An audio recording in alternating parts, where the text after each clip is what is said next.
Саяхатым көнбатышка таба дәвам итә. Яңа маҗаралар, онытылган тарихлар артыннан борынгы Болгар шәһәре Жүкәтауга, хәзер инде Чистайга юл алам. Быелгы җәй кояшлы да, эссе дә булды. Шуңа да мин ак канатлар шикелле җилкәннәрен җәйгән Лиягә көнләшеп тә куям. Ул салкынча елга җил астында рәхәтләнеп Кама тамагында йөзә. Нәкъ менә биредә ике бөек елга Идел белән Чулман кушыла. Туган ягыбызның илһамландыручы һәм иң матур төбәкләренең берсе ул. Монысы бәхәтсез. Ә мин исә кабат тугры атымны җигеп, кечкенә генә сәүдәгәрләр шәһәре Чистайга яңа хис-кичерешләр артыннан җилдерәм. Биредә мине борынгы Болгар шырыннан калган гаҗәеп ачышлар, Бөек Ватан сугышы вакытында 200 дәп эвакуацияләнгән шагыйрь һәм язучылар яшәгән, иҗат иткән, шуңа да кадерләп сакланган йортлар көтеп тора.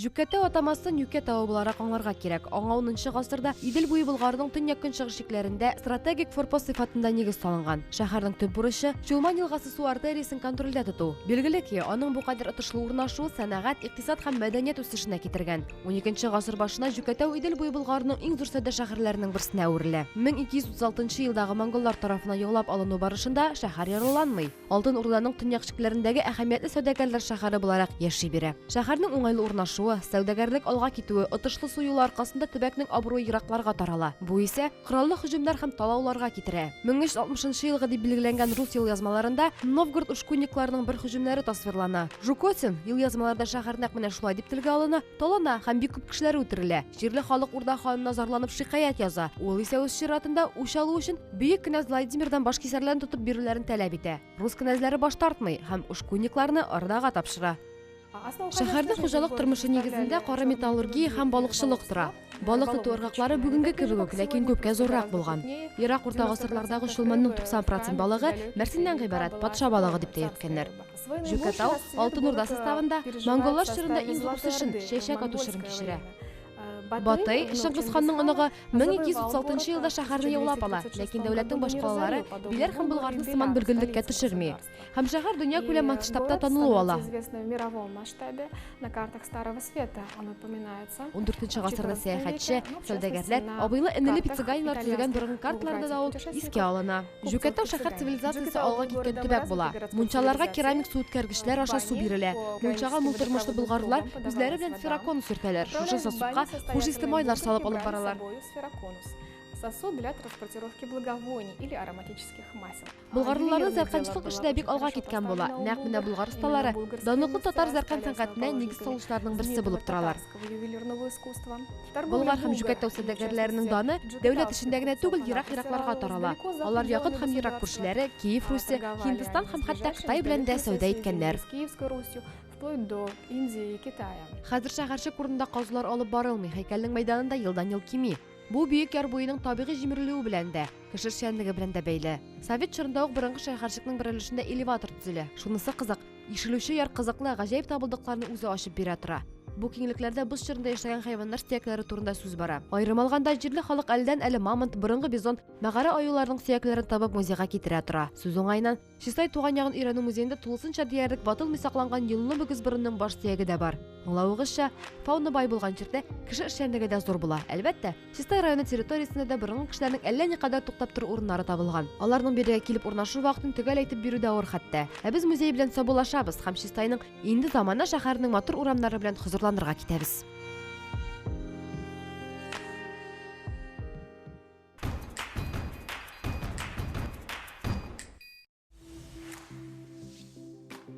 Алтын Урда таркалганнан, соңрак Ябыз Иван гаскәрләре тарафыннан Казан ханлыгы алынганнан соң, Чулманның көньяк ярындагы уңдырышлы җирләр озак вакыт буш тора. 17нче гасыр уртасында гына саклану чиген торгыза башлар. 18нче гасырга Минзәледән Биләргә кадәр сузылган бастионнары чын мәгънәсендә Чулман арты яр буе саклау чиксез гына әверелә. Ниһаять, Россия империясе күчмә тормышны халыклардан саклану боҗрасы булдыра. Чулман арты кабат аякка баса башлый. Элекке Жүкәтау уртына 17нче гасырда Жукотин авылы барлыкка килә. Ә инде 18нче гасырда борынгы шәһәрдән 10 гына километр көнчыгышка киткәч Чистакыр дигән авыл пайда була. 1781 елда Екатерина II указы белән Чистайга өяз шәһәре статусы бирелә. Киләсе 100 ел дәвамында шәһәр актив рәвештә үсә. 19нчы гасыр ахырына зур сәүдә үзәге, Казан губерниясе башкаласы Казаннан соң икенче әһәмиятле шәһәргә әверелә. Үз вакытында Чистай шәһәре тикшерелгән схема буенча төзелә. Санкт-Петербург һәм Нью-Йорктан нәкышлай төзелгән. Шәһәр буенча бар җирдә параллель урамнар һәм перпендикуляр юл чатлары. Аның өстендә танылган архитекторлар эшләгән. Географик урыныбыз да бик отышлы. Без Көнчыгыш Ауропаның 2 су магистрале Чулман һәм Идел тоташкан җирдә утырабыз.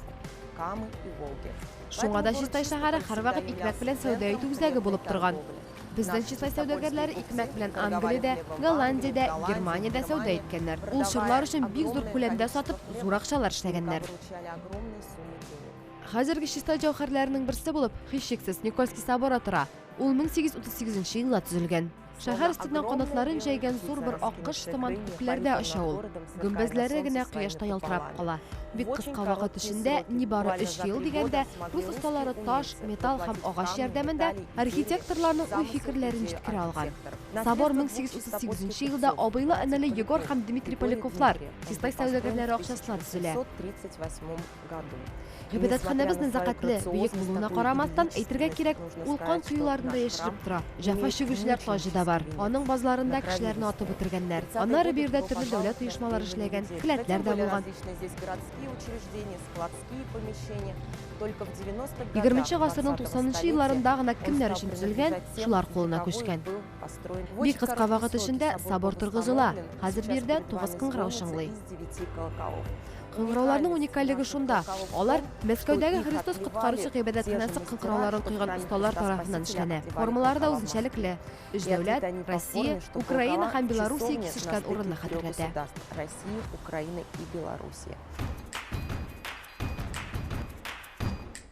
Без инде яратып өлгергән шәһәребез урамнары буйлап һава сылауны дәвам итәбез. Чистай Казан шикелле үк дин тоту ирегә толерантлыгы белән һәрвакыт үрнәк булып тора. Хәзер без иске татар бистәсенә юл алабыз. 1 минутка гына булса да, 19 гасырда шәһәрдә яшәүче татар халкы көнкүрешен ничек корылганын аңлыйсыбыз килә. Бүген дә шәһәрнең әлеге районы милли йолалар, гореф-гадәтләр рухын саклый. 19 гасыр уртасында төзелгән Нур мәчете сакланып калган уникаль объектларның берсе. Әлбәттә, аны читләтеп уза алмадык. Яшел Нур мәчете яктылык дигәнне аңлата. Аңа 165 яшь тирәсе. Бу мәчет беркайчан да ябылып тормаган. Инкыйлаб чорында да, гражданнар сугышы вакытында да эшчәнлеген туктатмаган. Мондый мәчетләр Татарстан Республикасында нибары икәү. Казандагы Мәрҗани мәчете һәм Чистайдагы безнең Нур мәчетебез. 19 гасырның икенче яртысында сәүдәгәр Хәсән Муса улы Якупов акчасына төзелә. Татарлар саны буенча Чистай шәһәре Казан һәм Орынбурдан соң 3нче урынны алып тора. Биредә торак йортлар гына түгел, мәдрәсә, мәчетләр дә бүгенгә кадәр сакланып калган. Аларга берни булмаган дияргә дә мөмкин. Монда ук аеклылык трактиры да эшләгән. Аңарда татарлар җыелып көнчыгыш балы тәмтемнары белән чәй, киптерелгән җиләк-җимеш сок эчкәннәр. Трактирга татар сәүдәгәрләре генә түгел, русларныкы да керә алган. Бина эчендә аларның утыру урыннары аерылып торган. Мисал өчен, татарлар келәмнәрдә утырганнар, аларга чәйне чынаяк кәсәләрдә китергәннәр. Рус сәүдәгәрләре өчен аеклылык трактирында имән өстәл урындыклар торган. Пишмакларга иконалар эленгән, лампадалар кабызылган. Шул рәвешле көнүзәк мәсьәләләр хәл ителгәндер. Бик җылы дустанә хөкем сүрә биредә. Мәчеттең руханилары безгә мәчетне бик шатланып күрсәтте. Шәй белән дә сыйладылар. Дөресен әйтим, йөрәк түрендә кала торган сөю һәм шатлык хисләре артыннан бу урыннарга кабат-кабат әйләнеп кайтасы килә. Без исә шәһәр үзәгенә 6 балкон мәйданына юл алабыз. 19 гасырда әлеге мәйданда олаучылар җыелышкан. Кешеләрне шәһәр буенча гына түгел, районнарга да илтүче экипажлар йөргән. Олаучылар усал егетләр, клиентны илтеп кую өчен еш кына тавыш куптарып шаулаша торган булалар. Тик бу чорлар инде күптән артта калган. Хәзер инде безнең күз аллавыбыз гына провинциаль шәһәрнең әлеге гаҗәеп картинасын кире кайтарырга ярдәм итә алыр. Шулман ярында урнашкан кечкенә генә шәһәр Чистай. Бөек Ватан сугышы чорында ук әдәбият тарихы өчен искиткеч зур роль уйнаган.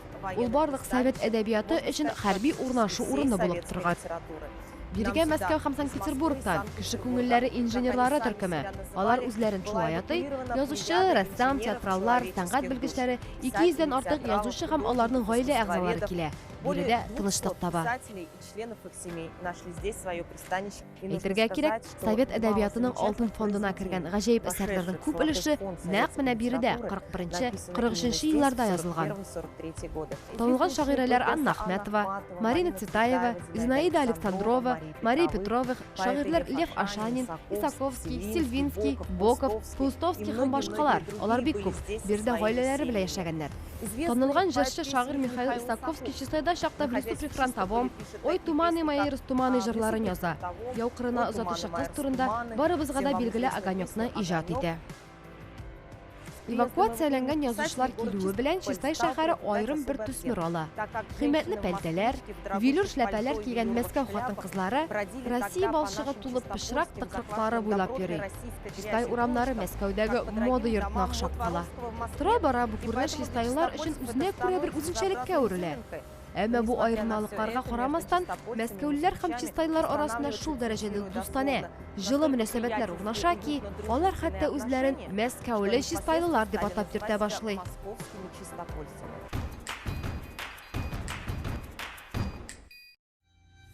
Чистайга эвакуацияланган язучы һәм шагыйрьләр арасында иң үзенчәлекле шәхес булып Борис Пастернак торуына шикләр юк. Чистайдагы иҗат белән бәйле кешеләрне берләштергән, сугыш елларының авырлыкларына карамый 2 ел бирдә актив эшләп яшәгән кеше ул. Нобель премиясе лауреатының музей йортын күрми китә алмадык. Нәкъ менә биредә Борис Леонидович яшәгән һәм иҗат иткән. Фатир 80 ел элек ничек калган булса, бүген дә шулай сакланган. Без хәзер Борис Леонидович Бөек Ватан сугышы эвакуация чорында 2 елга якын яшәгән йортның ишек алдында басып торабыз. Период Великой Отечественной войны в эвакуации. Эвакуацияләнгәннәр арасында бирегә ул иң соңгылардан булып килә. Килү датасы да билгеле хәтта 1941 елның 18 октябре. Очраклы рәвештә генә бу йортта 12 квадрат метрлык кечкенә генә бүлмә таба ала. Чөнки шәһәр инде эвакуацияләнгән кешеләр белән тулган була. Эвакуация чорында Чистайга 25 000 кеше килә. Чистайның үз халкы да әзрәк, 22 000 саналган. Без хәзер Борис Леонидович ачып биргән ишек каршында басып торабыз. Ишек үзе дә, аның тоткасы да сакланган. Буларның барысын да мемориал базаларында саклыйбыз. Менә, ул менеп төшеп йөргән баскыч. Бу өйгә шушы баскычка да ул шигырьләрен багышлаган. Монысы да гаҗәп түгел. Менә ул шигырь. Когда в своих воспоминаниях я к Чистополю подойду, я вспомню городок в геранях и домик с лодками в саду. И я по множеству примет тот дом узнаю. Вот верх и дверь в мой кабинет вторая с краю. Вот спуск и лестничный настил, подъем, перила, где я так много мыслей скрыл в тот век бескрылый. Шушы баскычтан күтәрелеп, музейыбызның иң серле урынына Пастернак яшәгән, уйлаган, язган, хыялланган, бер сүз белән әйткәндә, иҗат иткән бүлмәгә керергә чакырам. Менә музейыбыз, менә ул бүлмә шушы була. Борис Леонидович биредә яшәгән. Бүлмәне алганда ул пөхтә итеп җыештырылган, хуҗалары аңа яшәр өчен беренчел кирәк-яракларны алырга ярдәмдә иткәннәр. Әлбәттә, Пастернак өчен кирәкле әйбер эш өстәле. Борис Леонидович үзе дә миңа тормыш өчен өстәл һәм кәгазьдән кала берни кирәкми дияргә яраткан. Һәр язучы өчен дә шулайдыр инде ул. Бу өстәл артында эш бик кызу барган. Биредә ул Шекспирны тәрҗемә итү өстендә эшләгән. Тулысынча биредә эшләнгән, Чистай тәрҗемәләре буларак 2 зур әсәрне атарга була: Ромео һәм Джульетта, Антоний һәм Клеопатра. Шулай ук сугышка кадәр тәрҗемә итә башлаган Гамлетны да биредә эшләп камилләштереп бетергән. Үзен бастырмауларына карамастан, һәр язучы шикелле үк шәхси әсәрләрендә иҗат итәсе килгән. Бу бүлмәдә ул берничә шигырен яза. Шуларның берсе Марина Ивановна Цветаева белән Алабугада булган вакыйгаларга нигезләнеп язылган. Зимняя ночь шигыренең беренче өлешендә Чистайда языла. Мело-мело по всей земле, во все пределы, свеча горела на столе, свеча горела. Шартлы рәвештә на этом свете дип аталган пьеса өстендә дә биредә эшли. На этом свете. Кызганычка каршы, әлеге пьеса тулысынча язылып бетми. Ул Чистайда аш бүлмәсенең мичендә яндырыла. Ләкин сугыштан соң әсәрен хәтереннән искә төшереп, кабат яза. Аннары пьесаның кайбер күренешләре доктор Живаго романында чагыла. Алар анда аерым бүлекләр булып кирип китә. Шуңа да без зур горурлык хисләре белән доктор Живаго романының безнең шәһәребезгә дә кагылышы бар дип сөйлибез. Юрий Андреевич Живагоның партизан отрядына эләгү турындагы күренешләр шушы фатирның хуҗасы Василий Андреевич Вавилов белән бәйле хатирәләр була. Ул гражданнар сугышы вакытында партизаннар төркеменә кушылган. Озын кишләрдә Борис Леонидович Пастернакка партизан тормышы, отряд көн күреше, гомумән гражданнар сугышы чорында булган вакыйгаларны бәян иткән. Всем, что в годы гражданской войны происходило. Чистай Пастернакка бик ошый. Моннан киткәч, биредә калган дусларына хатларының берсендә йөрәгемә якын шушы Чистай дип яза. Борис Леонидовичның иҗатын өйрәнүчләренең берсе Наталья Громова Пастернакның шигърияттән чәчмә әсәрләргә күчүе турында булай дип яза. Пастернак Чистайга шагыйрь буларак килә, кире Мәскәүгә язучы буларак кайтып китә ди. Чистайга сездән ни тарта дигән сорауга исә, Чистайдагы кебек бер кайда да азат, рәхәт яшәмәдем, иҗат итмәдем, туламадым дигән. Әлбәттә, бүгенге заманча карашыбыз аша шул чорлардагы Чистайга эвакуацияләнгән шагыйрь һәм язучыларның авырлыклар белән бермә-бер очрашуы ни икәнен күз алдына да китерүе авыр. Әмма аларга каһарманлыклары, илебезгә ышану көче, сүзләре аша терәк тә, ярдәм дә була алулары өчен рәхмәт әйтми калырга ярамас. Күпне күргән халкыбыз сугыш барышын үзгәртә алган, җиңә алган бит.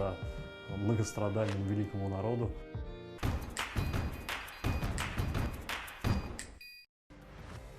Безгә бәхет елмайды. Чистай урамнары буйлап йөргәндә Наил Мансур улы Вәлиевне очраттык. Аның тырыш хезмәте ярдәмендә шәһәр турындагы хәтер һәм истәлекләр зур Чистай энциклопедиясенә җыелган һәм системалаштырылган. Ул гомере буе эвакуацияләнгән шагыйрь һәм язучылар тормышы турында документлар җыйган, шәһәр үсешенә яңа сулыш биргән, Чистайның тарихи музеен саклаган бөек шәхес. Шәһәребез турында бик рәхәтләнеп сөйлим. Чистай минем кеше ватаным. Әти-әнием, әби-бабаларым биредә туып үскән. Чистай Россия Федерациясендәге иң уникаль шәһәрләрнең берсе дип саныйм. Чөнки гражданнар сугышы чорындагы инкыйлабка кадәр һәм аңардан соңгы тарихы да гаять бай. Бөек Ватан сугышына инде аерым игътибар. Рәттән башсак, иң башта Чистайдагы Болгардан калган һәйкәлләргә, шул ук Жукетауны, Ромашкино шәһәрчеген әйтергә кирәк. Тот же Жукетау, Ромашкинское городище и многие другие. Димәк, әлеге җирләрдә элек-электән кешеләр яшәгән дигән сүз. Издревле населялось людьми. Чулман елгасы ярында бит, елга кешеләрне ашаткан. Аңардан башка исән калу мөмкин булмаган. Әлегәчә бик балыклы, бик бай урыннар.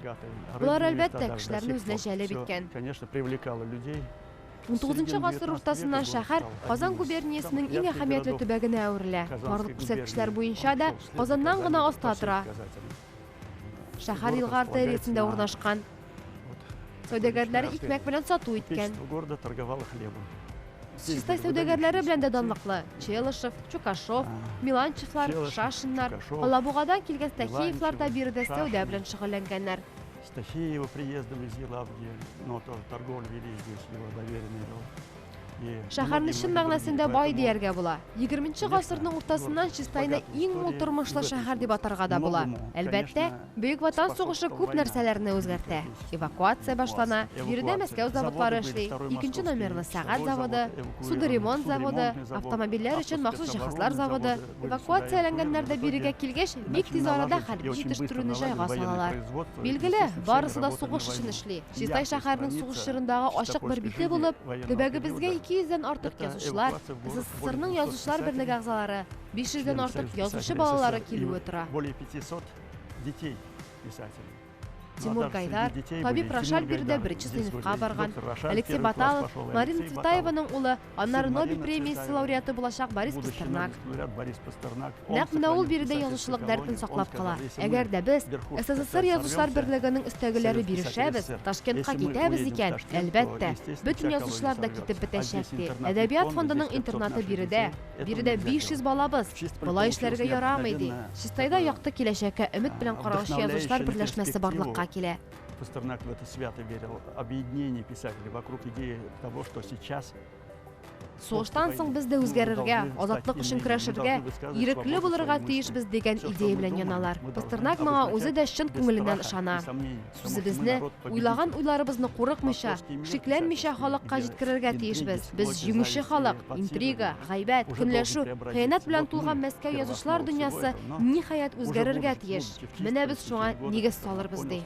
и в этом заблуждался, к сожалению, даже. Тик Чистайда Ни- ни үткәргән пяти беренче человек елында ук не ни получилось, кызганыч поскольку Пастернак у каждого ялгышуын свои аңлый. интересы. Язучыларны Да, ахырына каждый кадәр прям берләштереп бетерә всегда алмый. небезопасно Һәркемнең в шәхси любой мәнфәгатьләре өстенрәк Но булып чыга. Пастернак Турысын бәреп единственный әйтү, человек, теләсә который кайсы сумел чорда куркынычлык сохранить тудыра. вот это человеческое Пастернак достоинство, кешелеклелеген которое саклап написал кала алган общество, бердән бер которое язучыдыр. написал Җитәкчелек тарафыннан Вы үлем начальник, җәзасы турында вы алдан начальник, әзерләнгән первый хатларга да Потому что бер нигә дә считал, имзасын что он куймаган. не имеет Һич права кемгә дә никому үлем карары навязать чыгарырга факты үзен себе. хаклы санамаган. То есть это Аңлавыгызча, особо ул бик личность, и, үзенчәлекле конечно, мы очень шәхес. гордимся Пастернакның тем, что Чистайда яшәве белән Пастернак бик был горурланабыз. Проект Чыннан да, Татарстан Татарстан киңлекләре буйлап Мы йөреп, действительно туган увидели төбәгебезне башка нашу бер землю ракурстан күрә алдык. несколько с иного Биредә ракурса. яшәүче кешеләрнең чит илгә Мы күченеп ведь киткәннәрен привыкли, күреп ияләштек что бугай.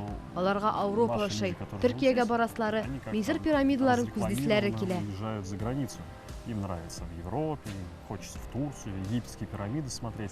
На самом Шунлыкта деле исә Татарстан приезжают, Республикасы города шәһәрләренә килгәч, здесь, безнең в җирләр Татарстан, тарих белән сугарылганын мы аңлыйсың. видим, что Биредә хәтта Юра, наши земля Акбур чорыннан наполнена калган палеонтологик Причем табылдыклар да уникальный табарга тот була. факт, что Аның здесь уникальлеге дә можно шундадыр. найти как раз, Ә бит как китапларны укыганда палеонтологические булар барысы да находки, кайдадыр времен еракта, юрского Америкада, периода, который, Африкада казалось сыман бы, тоела иде. раньше, когда Әмма барысы да читали бик книжки, гади это икән. всё находили где-то в Америке, это где-то в Африке находили. Да, Идел буе оказывается, ярына никаких чык та вопросов рәхим ит. не было. Амманитлар, А там, билимнитлар. пожалуйста, аммонит, Шул билимнит. При исәптән этом биредә здесь мәдәниятләр же дә бар бит әле. находятся Алар культуры, безнең эрга которые кадәр датируются 1000-нче, 1000 2000-нче лет до елларда нашей хөкем эры, сөргән. 2000 лет до Бу бит нашей эры. Мисырның Это борынгы патшалыгы время чорлары. позднего царства египетского. Тагын При этом хәзерге көннең здесь Венгрия, находятся Финляндия культуры, дәүләтләренә которые башлангыч дали булган старт мәдәниятләр дә бар лабаса. многим нынешним государствам, таким как Венгрия, таким как Финляндия, современная Татарстан Республикасы, и город Казан Казань, шәһәре, город Чистай Чиста шәһәре поставили әллә свой ничә след төбәкне в узып килгән язучы һәм шагыйрьләрнең сердцах йөрәгендә поэтов эз и калдырган. писателей, Биредә которые тыныч приезжали көндә, в эти тылда города. Здесь, алар спокойной иҗат обстановке, иткәннәр. в тылу, Сугышта җиңү наши фронтта гына поэты, түгел, писатели творили. тылда да Победа яуланган. в войне ведь ковалась не только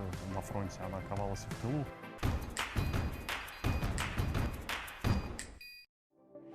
Һәр сәяхәт тә бик үзенчәлекле. Һәр урында без күз алдына да китерә алмаган тарихларны барлыйбыз. Күз күрмәгән ерак урыннарда эзлибез, әмма безнең өй янында гына ни булганны белмибез. Казаннан ни бары 130 чакрым ераклыктагы бу шәһәргә чын күңелемнән сокландым. Туган ягыбызның тагын нинди серләре бар? Әйдәгез, бергәләп тикшерик.